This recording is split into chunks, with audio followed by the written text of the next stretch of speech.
Kurang daripada 100 jam sebelum pengundi di Dewan Undangan Negeri Melaka akan menumpahkan keputusan masing-masing, dan ini masanya kita dapat melihat bagaimana perkembangan di dalam pentas politik DUN Melaka itu semakin menghangat, meskipun realitinya ramai yang memberikan gambaran bahawa kempen tidak sehangat seperti sebelumnya disebabkan oleh keterbatasan, halangan, beberapa elemen-elemen baru yang kita anggap sebagai norma baru mungkin.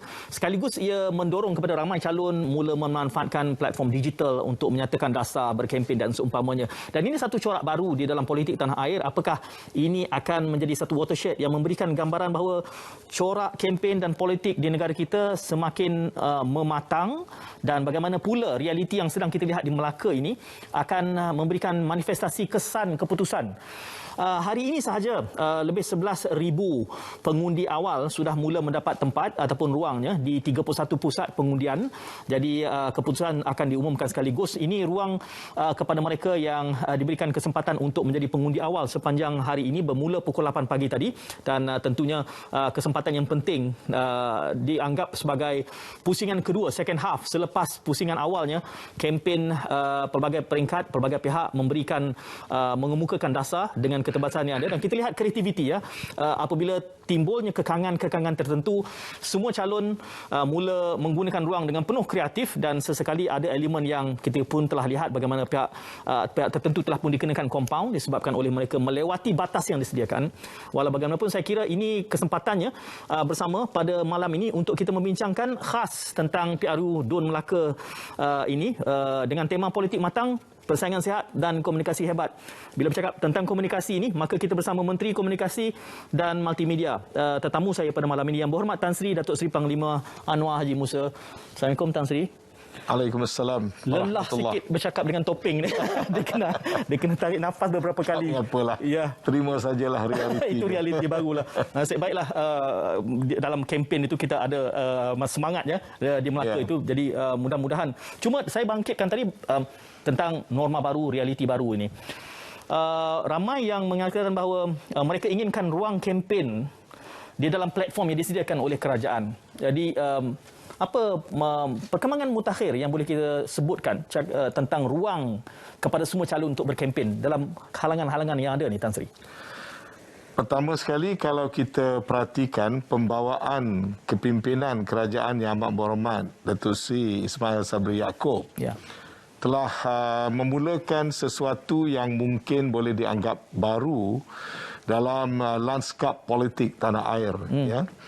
Termasuklah bagaimana setelah satu gabungan kerjasama politik di kalangan parti-parti yang bersama dengan kerajaan, kepimpinan Yang Amat Berhormat Perdana Menteri mengambil langkah untuk membentuk satu bentuk persefahaman dalam keadaan pembangkang, terus memainkan peranan sebagai pembangkang, tetapi dibuka ruang-ruang untuk kebersamaan dalam konteks semangat keluarga Malaysia dengan meletakkan keutamaan kepada agenda untuk menunaikan tanggungjawab menguruskan negara dan membela rakyat.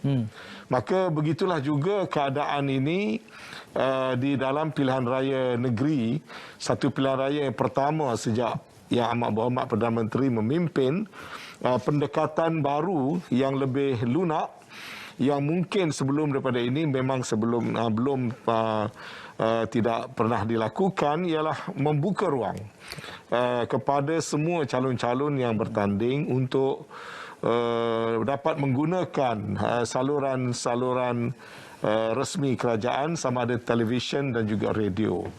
Perkara ini dibincangkan beberapa kali, termasuk dalam jawatan kuasa steering committee di antara pembangkang dan kerajaan yang dibentuk selepas menandatangani MOU. Dibincang juga di peringkat Jemaah Menteri.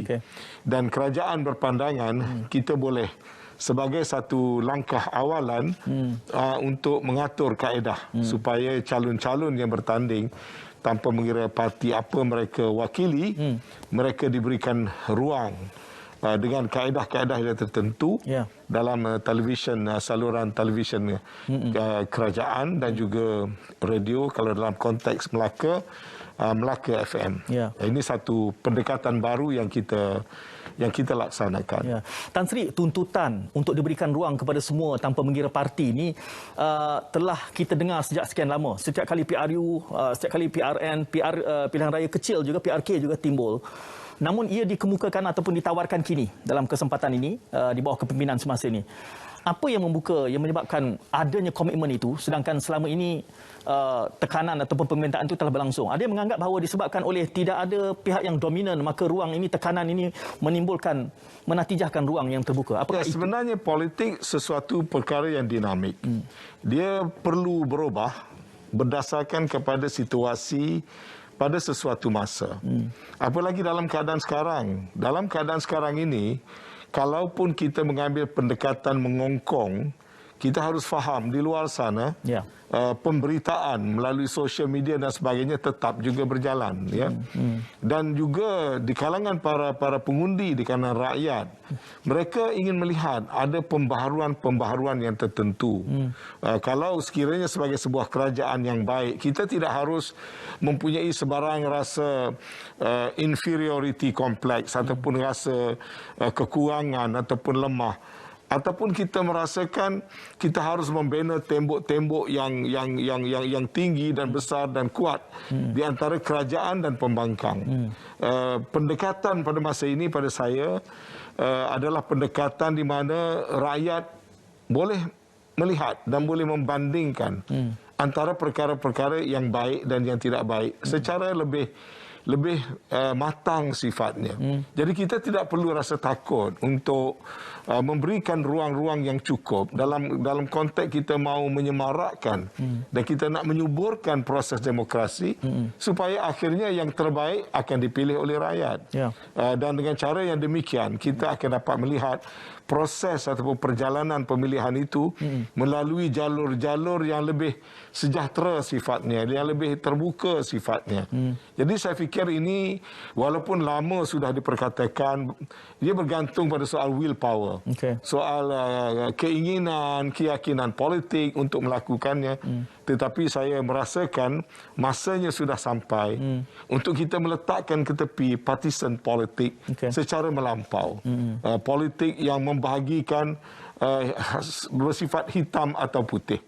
Tetapi satu politik yang lebih dinamik, satu politik orde baru yang lebih terbuka sifatnya, dan satu bentuk politik yang menerima hakikat bahawasanya rakyat ada kebijaksanaan tersendiri apabila kita memberi ruang yang cukup untuk mereka membuat pilihan dan penilaian. Tan Sri, selalunya ruang dan keterbukaan yang ditawarkan ini dilihat akan memberikan tekanan kepada powers that be. Ia akan menjadikan pihak kerajaan khususnya berada dalam kedudukan yang defensif. Itu tidak dipertimbangkan di dalam keterbukaan? Saya rasa tidak harus fikir begitu. Sesiapa yang telah menjadi kerajaan harus ada keyakinan diri. Tiap-tiap mereka yang telah menjadi kerajaan, mereka telah dinilai sebelumnya terdiri daripada gabungan wakil-wakil rakyat yang telah menang dalam pilihan raya, yang dah bergabung dengan cukup bilang untuk membentuk sebuah kerajaan. Dan sesiapa yang menjadi kerajaan tidak harus merasakan dia perlu berada dalam satu tembok kerana nak menyekat daripada adanya ancaman yang mengancam pada kedudukan ataupun kuasa yang mereka pegang. Sebab penentuan sejauh mana kita bertahan pada satu-satu kedudukan yang kita dimandatkan bergantung kepada prestasi kita. Bukan dengan bergantung keupayaan kita menghalang orang lain. Bukan bergantung kepada sejauh mana kita boleh menakut-nakutkan orang lain. Ataupun kita dapat menggunakan kedudukan untuk kita black outkan orang lain. Sebab teori itu sudah tidak boleh dipakai sekarang. Dalam keadaan segala-galanya lebih terbuka dan sumber-sumber maklumat itu boleh didapati daripada berbagai-bagai tempat. Kalau kita cuba bersembunyi dalam kepompong kita dan kita percaya kita jadi semakin kuat, pada saya tanggapan itu adalah salah. Lebih baik kita mengambil pendekatan yang lebih terbuka, beri peluang untuk rakyat menilai, dan kita harus ada satu keyakinan diri. Kalau kita menjadi kerajaan yang bertanggungjawab, kita melaksanakan tugas dengan beramanah, dan kalau kita lakukan perkara-perkara dengan dinilai baik oleh rakyat, apa pun yang kita lakukan, tidak ada siapa yang boleh menggugat sebab akhirnya rakyat akan tetap memberikan kepercayaan kepada kita. Jadi politik cara lama, politik menyerang peribadi, politik menyalahgunakan kuasa, politik melindungi diri dengan menggunakan benteng-benteng aparatus kerajaan dan sebagainya, pada saya mungkin sudah tidak sesuai dengan keadaan lanskap politik yang terkini dalam negara kita. Ya, Tan Sri, bagi pihak rakyat ramai, saya meletakkan diri saya di dalam kasut Marhain. Saya harus menyatakan bahawa kenyataan yang Tan Sri berikan itu adalah satu yang sangat refreshing. Jarang kita dengar di dalam pentas seperti RTM ini menterinya bercakap soal keterbukaan dan ruang kepada semua. Ada juga yang menganggap keterbukaan ini, Tan Sri, adalah natijah daripada MOU, adanya kerjasama dengan pembangkang. Apa komen Tan Sri? Dia reciprocal. Sesuatu benda itu bertindak balas. Oleh kerana pihak pembangkang juga perlu memperagakan sikap keterbukaan. Artinya kalau pembangkang hanya semata-mata kerana menjadi pembangkang, mengkritik secara sembrono, ataupun tidak menghormati kepada nilai-nilai yang baik, maka dengan sendirinya dia mendorong kerajaan untuk reciprocate dengan cara yang mungkin juga keras, lebih tertutup, lebih defensif dan sebagainya. Pada saya kredit harus diberikan kepada kedua-dua pihak, di mana apabila pembangkang dapat menunjukkan satu pendekatan politik yang lebih lunak, satu pendekatan politik yang bersedia untuk di mana ada persamaan, itu diberikan tumpuan. Perbezaan masih kekal tetap ada, tetapi banyak perkara-perkara persamaan yang boleh memberikan kesejahteraan kepada rakyat. Kebetulan ini mungkin satu daripada natijah positif yang lahir daripada suasana pandemik. Kerana apabila kita menghadapi pandemik COVID-19, sama ada pembangkang atau kerajaan menerima satu hakikat bahawasanya rakyat sedang susah. Dari segi ekonomi susah, pendapatan susah, peluang pekerjaan hilang dan rakyat perlu dibantu daripada segala sudut. Rakyat tidak suka lagi untuk melihat percakaran yang tidak habis-habisan tanpa memberikan perhatian kepada keperluan dan tuntutan rakyat. Dan saya merasakan itulah agaknya yang menjadikan pembangkang saya nampak ada perubahan dari segi pendekatan, bergerak ke arah satu jalur yang pada saya lihat lebih positif. Dan dengan itu memungkinkan kerajaan juga sebagai principle of reciprocity ada keyakinan bahawasanya dibuka ruang dan kita memulakan satu politik order baru dengan pendekatan yang baru. Jadi ini bukan semata-mata kerajaan, tetapi kesemua ahli-ahli parlimen yang dipilih. 222 orang ahli parlimen pada saya telah mula memperagakan kematangan politik yang berbeza daripada politik cara lama, walaupun masih ada satu kumpulan kecil barangkali yang masih keras, yang masih terbawa-bawa, tapi secara keseluruhannya ahli-ahli parlimen negara kita sudah membawa diri mereka dan juga suasana di parlimen ke arah yang lebih sihat dan lebih sesuai dengan tuntutan politik semasa. Tan Sri, berlatar belakangkan PRU DUN Melaka ini dengan keterbukaan dan juga ruang yang disediakan di dalam platform RTM dan mana saja platform yang beroperasi atas dana awam ini, sedikit elemen berkait tentang pengoperasian kerana kita juga ada keterbatasannya, jumlah yang ramai, dan bagaimana pula nanti ini akan dibawa kepada Sarawak, kepada PRU seluruhnya. Itu akan kita tangani sedikit tentang pengoperasian bersama Menteri Komunikasi dan Multimedia. Jadi jangan ke mana-mana, kita berehat seketika, kembali sejurus selepas ini.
Ya, anda menyaksikan tadi beberapa paparan berkait tentang calon yang bertanding di DUN N16 Air Keroh. Ini adalah merupakan bicara khas PRU DUN Melaka ke-15 secara langsung dibawakan dari Angkasa Puri bersama tetamu saya, Menteri Komunikasi dan Multimedia Yang Berhormat Tan Sri Datuk Seri Panglima Anwar bin Haji Musa. Dan kita membicarakan di pusingan awal tadi berkaitan tentang ruang yang mula diberikan, digambarkan sebagai suatu keterbukaan dan keberanian baru. Ini saya raikan tadi sebagai mewakili suara rakyat yang ingin melihat keterbukaan ini dan menilai secara objektif.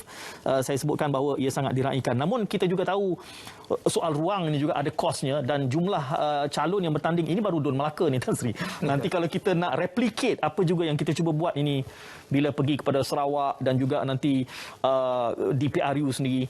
Jadi bagaimana itu, mungkin ini pengoperasian, tetapi apa yang boleh dikongsikan hikmah daripada how do we move forward dengan ruang yang perlu diberikan ini nanti kepada calon-calon? Pada saya yang penting kita harus memulakan sesuatu. Tanpa dinafikan, sebenarnya ada masalah-masalah tertentu apabila perkara sebegini nak dilakukan.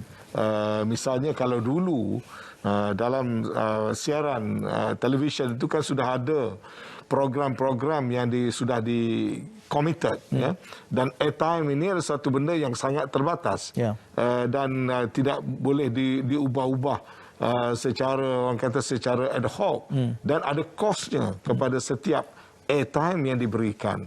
Dan apabila berlaku pilihan raya dengan jumlah calon yang begitu ramai, tidak mungkin exposure itu dapat diberikan kepada setiap orang yang menjadi calon. Barangkali kalau pilihan raya umum misalnya, barangkali hampir mustahil perkara itu boleh dilakukan. Tapi sekurang-kurangnya kita mula memikirkan kaedah-kaedah. Sewaktu macam sekarang ini pilihan raya peringkat negeri, bagaimana kaedah dia? Kalau pilihan raya nasional, berbeza lagi. Misalnya dalam siaran televisyen, kalau kita nak menggunakan terlalu banyak daripada ruang airtime pada saluran perdana RTM1 atau RTM2 misalnya, sedangkan ini pilihan raya yang localized, dia hanya berlaku di negeri Melaka saja. Adakah perlu kita seret orang lain yang tidak terlibat dalam soal nak membuat keputusan dalam polemik-polemik pilihan raya, sedangkan mereka tidak terlibat? Kerana ia hanya sebuah pilihan raya di sebuah negeri. Itu terpaksa juga mengambil kira. Tetapi memandang ke hadapan dengan perkembangan teknologi dan sebagainya, barangkali kita boleh melihat kepada beberapa lagi option-option tertentu. Misalnya menerusi apps RTM Click. My Click. My Click, ya. Boleh saja diwujudkan saluran-saluran digital. Saluran-saluran digital yang didedikasikan kepada seluruh pilihan raya, seperti mana yang dilakukan waktu Olimpik baru-baru ini. Ada saluran-saluran tertentu yang hanya didedikasikan kepada segala peristiwa-peristiwa yang berlaku sewaktu berlangsungnya Sukan Olimpik. Jadi itu mungkin satu option, walaupun kos untuk mengendalikannya itu tetap terpaksa ditanggung oleh kerajaan. Maksud saya di sini, ada masalah, ada keterbatasan, tetapi sekurang-kurangnya kita memulakan sesuatu, dan ke hadapan kita akan melihat bagaimana perkara itu boleh diperbaiki lagi. Pada saya ia merupakan satu permulaan baru, dan untuk ke hadapan saya akan membuat penilaian dan penelitian bagaimana kita menguruskannya untuk PRN Melaka. Mengambil kira selepas ini kita ada lagi pilihan raya negeri di Sarawak, dan tahun-tahun mendatang ada pula pilihan raya kebangsaan dan sebagainya. Jadi kalau ianya digunakan dengan baik, tidak disalahgunakan, tidak disalahartikan, maka saya fikir ada lagi ruang-ruang penambahbaikan yang boleh kita lakukan, insya-Allah. Ya, masih bercakap tentang ruang ini, Tan Sri, dengan keterbatasan dan juga SOP, syarat-syarat yang membataskan bentuk kempen di dalam PRN Melaka ini, ramai yang menganggap mereka hanya they resort to digital platform. Itu saja option yang tinggal. Tetapi keterbatasan yang ada juga adalah soal accessibility. Bagaimana Tan Sri melihat perkembangan setakat saya sebutkan sebagai separuh masa pertama tempoh berkempen ini, dah bahagian second half dah ni. Keberkesanan bagi semua calon untuk mengemukakan dasar membandingkan dengan dasar yang lain. Apabila pendekatan mereka saya sifatkan sebagai nafsi-nafsi. Masing-masing punya kempen, masing-masing punya usaha di medsos masing-masing. Jadi soal kita masih belum dapat membandingkan dasar, bertemu dasar dengan tidak adanya curation yang berlaku buat masa ini. Masih sangat terbatas informasi yang sampai kepada para pengundi untuk membuat keputusan. Mungkin kerana pilihan raya ini berlaku secara mengejut. Okey. Bila ianya berlaku secara mengejut, sama ada di peringkat pihak yang bertanding ataupun pihak autoriti yang menyediakan kemudahan dan platform dan sebagainya, ada sedikit sebanyak keterbatasan. Sebab kalau kira sebulan yang lalu kita tak menjangkakan ada pilihan raya negeri berlaku di Melaka. Dia berlaku secara tiba-tiba. Kemudian kita juga dapat melihat tentang kreativiti. Apabila ada kekangan, saya nampak banyak sekali kreativiti yang telah digunakan oleh calon-calon. Kita lihat bagaimana banyaknya mobile LED truck yang memainkan peranan. Buat pertama kali dalam pilihan raya masing-masing membawa mobile LED truck. Bagaimana portal-portal diberikan role. Saya tahu ada banyak studio-studio tumbuh macam cendawan di Melaka. Dikendalikan oleh berbagai-bagai pihak dan menyediakan platform untuk calon-calon yang tertentu. Ini juga baru, tidak ada sebelum daripada ini. Dan banyak lagi kaedah-kaedah lain yang saya nampak telah mula digunakan oleh calon-calon. Malah secara relatif saya merasakan exposure sekarang dengan dulu lebih banyak sekarang. Dulu kalau yang pergi hadir ke ceramah fizikal, orang itu sajalah yang mendengar dan yang mengikuti perkembangan calon. Sebahagian besar berada di rumah, tak menghadiri pun ceramah-ceramah fizikal. Walaupun ada rapat umum di sana, rapat umum di sini, tapi masih satu kelompok kecil secara relatif yang ramai berada di rumah. Tapi sekarang ini kempen masuk dalam handphone masing-masing. Setiap pengundi mendapat maklumat yang tertentu daripada calon-calon. Jadi kalau secara perbandingan keadaan sekarang ini tidaklah kurang dari segi peluang untuk mendapatkan maklumat dan peluang untuk calon berkempen. Tinggal lagi bagaimana kita nak mengolahnya supaya menjadi lebih teratur, lebih sistematik, lebih harmonis, dan itu insya-Allah saya rasa dia akan terbentuk dengan sendirinya kemudian nanti. Tan Sri, sementara kita bercakap tentang ini, saya teringat akses kepada internet menjadi antara isu yang dibicarakan. Saya memahami sebab tu saya baru ni saya pergi ke Melaka. Saya seperti mana biasa jadi amalan saya ada program kembara connectivity. Ke mana saja saya pergi sambil-sambil buat kerja lain, saya akan buat juga tinjauan sejauh manakah connectivity di kawasan-kawasan tertentu, terutama di luar bandar. Di Melaka baru ni saya dapati rata-rata tempat ada aduan. Sedangkan Melaka itu kalau kira liputan konektivitinya adalah antara yang cukup luas. Pun begitu semua orang komplain. Apakah yang sedang berlaku? Ini adalah kerana kebetulan kepenggunaan kepada internet itu berlaku serentak. Tinggi sekarang. Sementara sekolah baru dibuka, maka dan dibuka secara berselang-selang antara yang hadir dengan yang berada di rumah dan belajar secara PDPR. Dan itu banyak menggunakan data, menggunakan kemudian internet. Kemudian sempadan baru dibuka.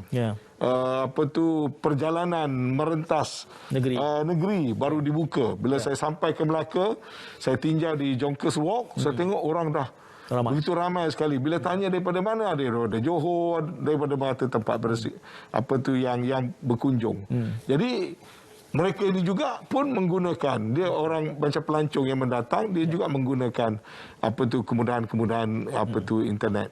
Kemudian datang pula pilihan raya dengan semua sekali bertumpu dengan berkempen dengan menggunakan kemudahan internet. Maka tahap capaian yang ada, walaupun konektivitinya ada, tetapi kerana sharingnya yang begitu besar dan berlaku secara serentak, maka di kebanyakan tempat didapati perkhidmatan itu yang ada yang macam terhalang ataupun tidak begitu, tidak lancar, speed dan sebagainya menjadi slow dan sebagainya. Dan sebab itu saya telah minta pada SKMM Melaka dan juga semua telcos mungkin boleh mengambil langkah-langkah sementara, misalnya memasang booster di kawasan-kawasan yang berhampiran dengan pusat-pusat mengundi supaya kerja-kerja SPR tidak tergendala. Memasang booster di tempat-tempat adanya ataupun berdekatannya dengan bilik operasi ataupun bilik gerakan parti-parti disediakan. Jadi saya pergi tengok ada 1-2 bilik gerakan yang tidak mempunyai masalah itu kerana ada booster telah dipasang. Jadi ini semua pengalaman baru ya. Kita tak berdepan dengan situasi yang sebegini sebelumnya. Jadi itu sedang dilakukan. Tapi saya menerima hakikat bahawasanya keberadaan kemudahan internet yang berkualiti tinggi ada kaitan secara langsung dengan licin dan sempurnanya perjalanan kempen-kempen sepanjang pilihan raya. Dan pengalaman yang sedang kita lalui di Melaka ini kita akan bawa ke Sarawak. Sekarang lagi pun saya sudah memberikan arahan untuk membuat tinjauan kerana kalau di Sarawak negerinya besar, luas, jarak daripada satu daerah pusat daerah mengundi dengan satu pusat daerah mengundi yang lain itu agak jauh dan banyak pengundi-pengundi yang berada di kawasan pendalaman yang fixed line broadbandnya tidak ada, yang mungkin akan bergantung kepada kemudahan satelit jalur lebar yang menggunakan teknologi satelit.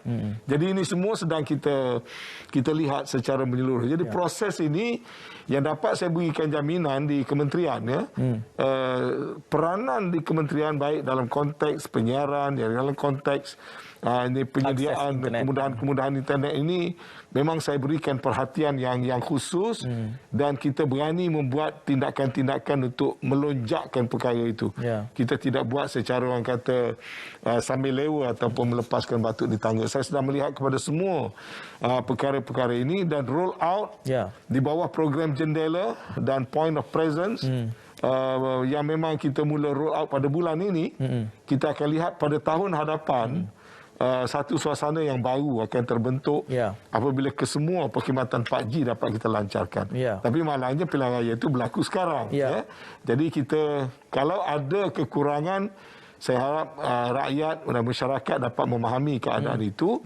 Tapi yang pentingnya dari segi kerajaan dan juga kementerian, kita sedang melihat kepada aspek tersebut untuk bagaimana cara boleh kita atasi untuk jangka pendek.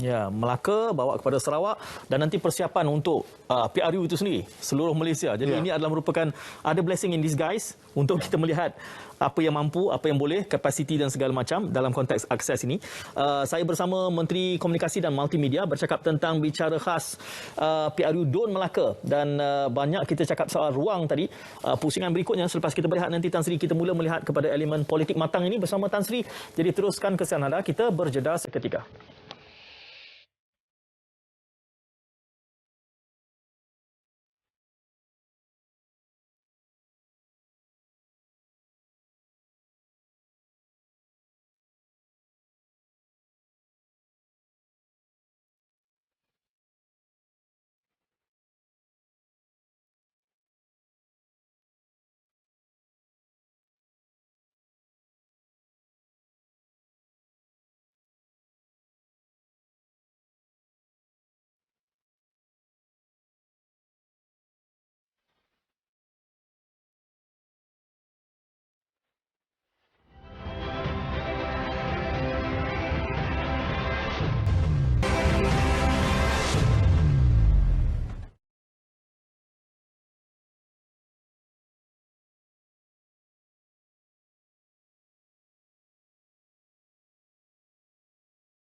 Ya, sesuai dengan perubahan semasa anda dapat melihat itu satu persatu banyak parti kebanyakannya cuba untuk mencari ruang menempatkan wajah baru generasi muda. Kita dapat lihat dengan jelas. Anda sedang menyaksikan bicara khas berkait tentang PRU DUN Melaka bersama Menteri Komunikasi dan Multimedia Yang Berhormat Tan Sri Datuk Seri Panglima Anwar Musa. Kita bercakap selama setengah jam berkait tentang ruang suatu mindset baru, peranggu minda baru untuk memberikan ruang yang seadilnya kepada semua calon daripada belahan parti yang banyak itu bersemuka ataupun berdepan berada di platform RTM khususnya. Melaka FM adalah merupakan avenue-nya yang sangat, kerana ia very localized, Tan Sri. Jadi ramai audience di Melaka FM itu boleh mendengar sendiri calon-calon yang diangkat. Selain daripada RTM juga TV menyiarkan temu bual dan juga slot-slot tertentu. Moving forward, digambarkan tadi kita akan belajar daripada episod ini supaya ruang ini akan lebih dibuka secara lebih terancang. Mungkin dengan template yang tertentu, mengambil kira jumlah calon yang ramai itu nanti dan juga capaian atau aksesnya. Tadi juga Tan Sri ada menyebut sedikit tentang akses internet yang harus, ini juga lesson learned Tan Sri, kerana ini agak ad hoc dan mendadak. Namun begitu moving forward ke hadapan akan boleh direncanakan dengan lebih baik. Saya beralih kepada tema yang kita bawa pada malam ini, Tan Sri, politik matang, persaingan sihat, komunikasi hebat. Dan ramai saja yang mengkritik tentang apa perlunya pilihan raya negeri ini dalam keadaan ia bukanlah soal rakyat ingin memilih tetapi lebih kepada pertembungan antara elit politik yang ada. Bagaimana kita nak meletakkan kritik itu di dalam kerangka politik matang, Tan Sri? Ini satu soalan yang sukar untuk dijawab dan ini juga satu fenomena yang lama kita lihat tidak berlaku dalam negara kita, kerana negara kita boleh dikatakan mempunyai tahap kestabilan politik yang sangat tinggi. Sejak daripada kita mencapai kemerdekaan sampailah kepada pilihan raya yang ke-13, yang ke-12 dan ke-13. Tapi kali ini kelainan sudah berlaku dalam pilihan raya yang ke-14 di mana berlaku perubahan kerajaan di peringkat nasional dan memberi peluang untuk pihak-pihak yang selain daripada kerajaan sebelumnya membentuk kerajaan baru. Dan kita dapati, saya selalu gunakan istilah disequilibrium. Politik negara itu stabil, artinya telah tercapai satu bentuk equilibrium, kestabilan yang tersendiri dan bergerak dalam dinamika yang stabil. Kemudian apabila kestabilan itu diganggu, mewujudkan satu situasi baru, untuk mencapai semula kepada kestabilan, dia akan melalui proses disequilibrium tadi. Dan itulah saya nampak sedang berlaku dalam politik tanah air kita, di mana berlaku pertukaran-pertukaran kerajaan, berlaku ahli-ahli parlimen ataupun wakil rakyat yang bertukar parti, dan sekarang ini apa yang berlaku di Melaka pun adalah perkara yang sama. Ini kerana majoriti tipis yang diperolehi oleh pihak yang sedang membentuk kerajaan. Dan bila ada saja sedikit krisis dalaman misalnya, dan ada beberapa orang mengambil tindakan, dia telah menjejaskan keseluruhan kerajaan itu sendiri. Jadi fenomena ini satu fenomena yang saya anggapkan baru, terutama sekali pasca pilihan raya 2014. Sekali lagi, dia menduga kematangan kita. Untuk kita melihat apakah perkara begini ada kaedah-kaedah untuk kita mengawalnya, sebab kita tidak mungkin ingin melihat situasi ketidakstabilan yang berterusan seperti mana berlaku di setengah-setengah negara, sehingga dia boleh menjejaskan tumpuan tanggungjawab asas kerajaan, ialah membangunkan negara dan memberikan pembelaan kepada rakyat. Namun proses itu tidak ada jalan pintas. Kita terpaksa melaluinya seperti kita lalui sekarang. Barangkali daripada situ rakyat akan buat penilaian bahawasanya soal kestabilan itu mesti harus menjadi satu daripada pertimbangan apabila rakyat menggunakan tanggungjawab masing-masing ke arah pembentukan kerajaan. Mengurangkan suasana konflik, mengurangkan suasana-suasana yang memungkinkan politik tidak stabil itu berlaku dalam negara. Tapi oleh kerana kita mengamalkan proses demokrasi berparlimen, kita tidak boleh diktate untuk perkara itu semestinya berlaku begitu. Dia terpulang kepada suasana, terpulang kepada keputusan dan pilihan rakyat itu sendiri. Sebab itu saya katakan, parti-parti politik dalam negara kita kena mula menerima dan dapat melihat kepada lanskap politik yang sudah berubah sekarang. Sebab itu parti-parti politik sekarang saya merasakan barang siapa dapat membuat adjustment untuk coexist dan cooperate untuk wujud bersama dan bekerjasama, maka orang itulah yang akan memegang tampuk kuasa. Dan barang siapa yang terus mengamalkan politik konflik, politik berpecah, maka dengan sendiri dia akan hilang kekuatan. Itu yang dapat saya secara peribadi pelajari daripada senario yang berlaku. Jadi ke arah mana sesuatu parti politik itu nak menuju, option ada pada parti itu sendirilah. Kalau kita memilih jalan untuk berpecah, maka menjadi lemah. Kalau kita ada kekuatan, willpower politik, kesungguhan, keupayaan untuk kita menggabung, bergabung hatta pasca lepas pada pilihan raya, maka kita boleh membentuk kekuatan. Itu yang sedang berlaku. Tan Sri menyebutkan soal ruang dengan berlakunya PRU DUN Melaka ini, kesempatan untuk rakyat memilih berdasarkan apa yang wajar dan terbaik untuk mereka. Tetapi dengan berlakunya episod yang ini juga, timbulnya sikap di kalangan pengundi mengatakan bahawa ini adalah suatu yang mungkin tidak perlu melibatkan mereka. Mereka tak mahu terlibat disebabkan oleh COVID dan segala macam, dan merasakan bahawa menjangkakan mungkin kadar mereka yang turun mengundi juga rendah. Bagaimana kita boleh, adakah perlu dibetulkan persepsi dan peranggu binda? Itu kemungkinan. Saya tidak menafikan. Misalnya faktor fear ataupun rasa kebimbangan untuk keluar mengundi kerana kita masih lagi berada dalam situasi pandemik. Ya. Dan itu sesuatu yang real. Yang boleh dilakukan ialah meletakkan SOP yang tertentu untuk meminimalkan risk selain daripada yang nak keluar mengundi itu hendaklah memastikan diri mereka telah disuntik, telah menerima 2 suntikan. Kalau mereka kumpulan yang vulnerable dan tidak mengambil suntikan, yang orang tak boleh paksa untuk mereka, maka mereka akan terdedah kepada risiko yang lebih tinggi. Begitu juga dengan kaedah-kaedah yang lain yang dapat diatur dalam suasana yang keterbatasan tadi. Tetapi kita juga harus ambil perhatian supaya jangan situasi-situasi selain daripada yang tak dapat dielakkan, ada yang boleh dielakkan. Menjaga kestabilan ini patutnya boleh kita lakukan. Ya. Jadi kita bimbang takut rakyat hilang selera untuk menunaikan tanggungjawab asas mereka untuk membuang undi. Ya. Jadi dan ini orang politik kena jawab bagi pihak diri mereka sendiri. Kalau kita menjadikan politik itu dibenci oleh rakyat, kita muak bagi rakyat kerana kesalahan kita orang politik, tidak menunaikan prestasi, tidak menunaikan tanggungjawab, tidak menunaikan amanah, dan juga lompat dan sebagainya.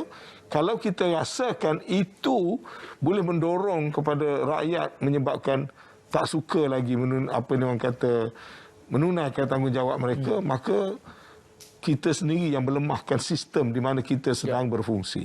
Sebab itu pada saya kemurnian demokrasi dalam sebuah negara itu dan menyuburkannya adalah tanggungjawab kita. Kalau kita mengamalkan politik matang, kita mengamalkan politik yang membawa pada kesejahteraan dan sebagainya, yang rakyat merasakan, politik ini adalah sebahagian perkara yang sangat penting bagi diri kita. Maka dengan sendirinya politik itu akan menjadi subur kerana dia dijunjung, dia didokong oleh semua rakyat. Jadi ini satu perkara yang saya rasa menjadi tanggungjawab kepada kita semua untuk menjaga kesegaran dan juga bagaimana bentuk politik dalam negara kita berkembang. Ya, Tan Sri, soalan susulan saya selepas kita berehat seketika untuk pusingan kesekian kalinya, jadi kita berjeda. Kembali seterus selepas ini.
Yang menemani di studio pada waktu ini secara langsung Yang Berhormat Tan Sri Datuk Seri Panglima Anwar bin Haji Musa, Menteri Komunikasi dan Multimedia. Kita bercakap soal memberikan suluhan secara spesifik untuk kempen second half, bahagian kedua, 100 jam yang terakhir, kurang bahkan dari 100 jam yang terakhir ini menjelang 20 hari bulan pemilihan, walaupun hari ini sudah pun ada pengundi awal yang menjalankan tanggungjawab 11,000 lebih dijangkakan.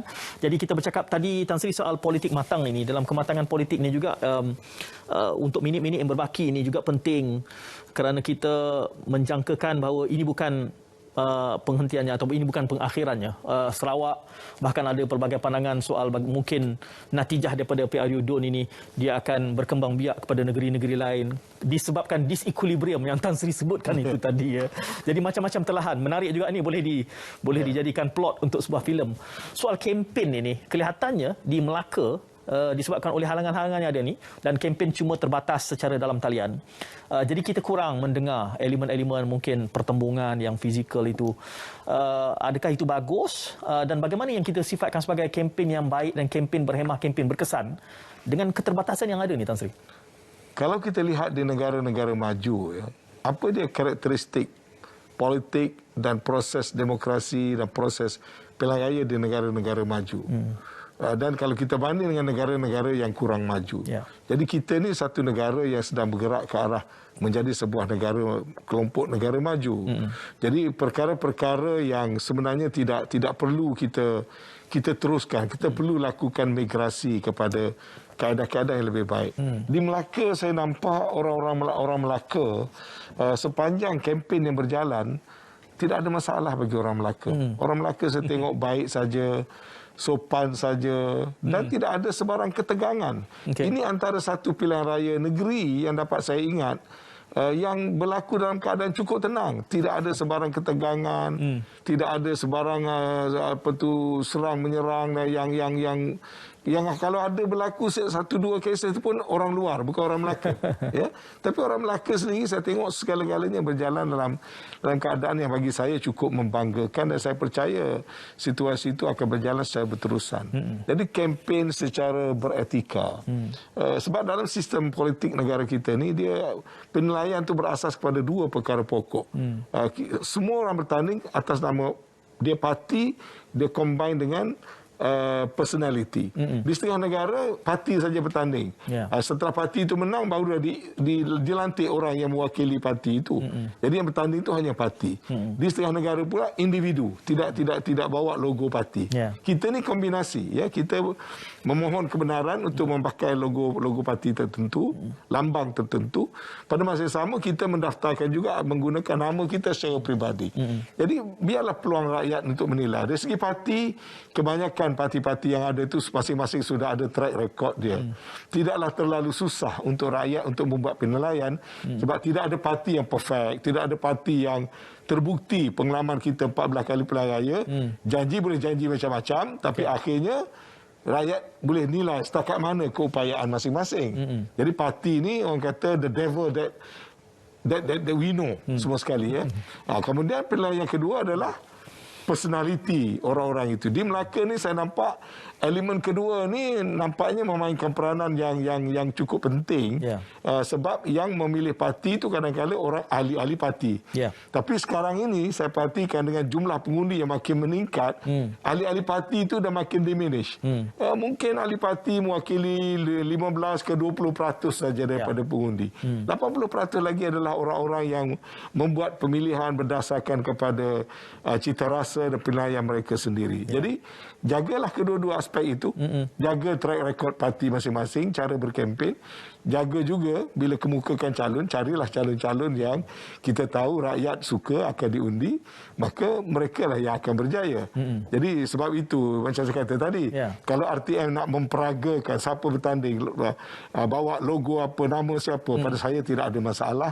Kerana saya berkeyakinan kepada rakyat Melaka khususnya, pengundi Melaka dan rakyat Malaysia seluruhnya, mereka mampu membuat penilaian secara objektif.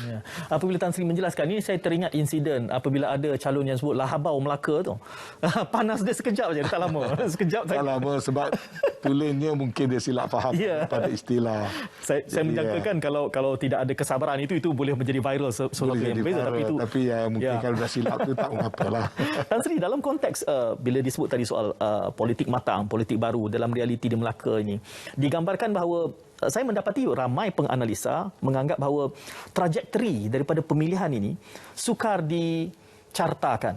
Kalau mereka susah nak menjangkakan, ini dianggap sebagai akan menjadi suatu perubahan dalam jalur politicizing. Ini sekali lagi dia berlaku kerana konfigurasi yang berlaku tu agak luar biasa. Parti yang bertanding adalah parti adik-beradik ataupun parti yang sedang berada dalam satu permuafakatan yang sedang mentadbirkan kerajaan pusat. Dan tidak ada berlaku konflik yang terlalu besar di antara parti-parti itu. Dan terbukti parti-parti itu boleh duduk semeja dan bekerjasama. Tiba-tiba dalam satu pilihan raya peringkat negeri berlawan satu sama lain. Ini menyebabkan rakyat rasa susah nak mengagak apakah hasil yang akan berlaku kerana situasi sebegini jarang berlaku. Itu Melaka. Kita akan lihat nanti kalau di Sarawak misalnya akan berlaku keadaan di mana ada parti yang membentuk kerajaan, memimpin tapi tak masuk pilihan raya di Sarawak. Itu juga satu situasi yang tak pernah berlaku tanpa menyebut parti mana, tapi situasi itu akan berlaku di mana komponen kanan dalam kerajaan akhirnya langsung tak bertanding. Tapi di sini pula yang komponen-komponen kanan dalam parti yang memerintah kerajaan berlawan pula satu sama lain. Jadi ini semua fenomena-fenomena baru yang berlaku kerana macam saya kata tadilah lanskap politik negara sudah berubah. Jadi kita semua harus menerima kepada realiti-realiti yang sebegini dan jangan menganggapkannya sebagai satu situasi berpatah arang berkerak rotan. Kerana realiti politik kalau dulu gabungan dibuat sebelum pilihan raya. Kebanyakan parti buat gabungan sebelum pilihan raya, buat manifesto, masuk dengan satu lambang yang sama dan sebagainya. Sekarang ini nampaknya ada satu trend baru. Yang mana gabungan juga boleh berlaku pasca pilihan raya. Dan itu juga bukan satu perkara yang luar biasa. Saya kata ini satu norma baru dalam politik yang sudah pun banyak berlaku di negara-negara lain di dunia. Di mana parti-parti yang bersahabat masuk dulu pilihan raya, setelah dia dapat berapa mandat daripada rakyat maka mereka akan duduk dan mereka akan kembali membentuk dan sama-sama mengurus dan mentadbirkan negara. Jadi ini juga pada saya tidak semestinya tidak baik, tidak semestinya tidak sihat. Walaupun ada pro and cons kepada politik yang sedemikian, tapi saya merasakan inilah realiti politik yang kita harus terima. Maka kita jangan mengambil pendekatan-pendekatan yang mungkin boleh merosakkan keseluruhan politik itu sendiri. Jadi kita kena berpada-pada dalam menerima realiti ini dan jangan macam saya kata tadi, tidak perlu ada pendekatan antagonistik, tidak perlu ada pendekatan yang orang kata berpatah arang, berkerak rotan, dan tidak perlu ada perkara-perkara yang menyukarkan reconciliation bila kita terpaksa kembali menjalankan tugas membela rakyat. Tan Sri, mengundinya nanti 20 hari bulan. Namun begitu antara petunjuk besar dalam sesi saya bersama Tan Sri pada malam ini adalah bagaimana keterbukaan itu sudah mula. Ini menggambarkan peranggu minda baru di dalam kita bergerak ke hadapan mengisi politik matang ini agar kita dapat mengangkat lagi dinamika dan juga kemajuan negara. Yang penting patuh SOP itu semasa hari keluar mengundi. Terima kasih pesan terakhir daripada Tan Sri. Terima kasih Tan Sri kerana menemani pada malam ini selama 1 jam dan terima kasih kepada semua yang menonton. Kita jumpa lagi dalam kesempatan akan datang insya-Allah. Assalamualaikum dan salam muhibah.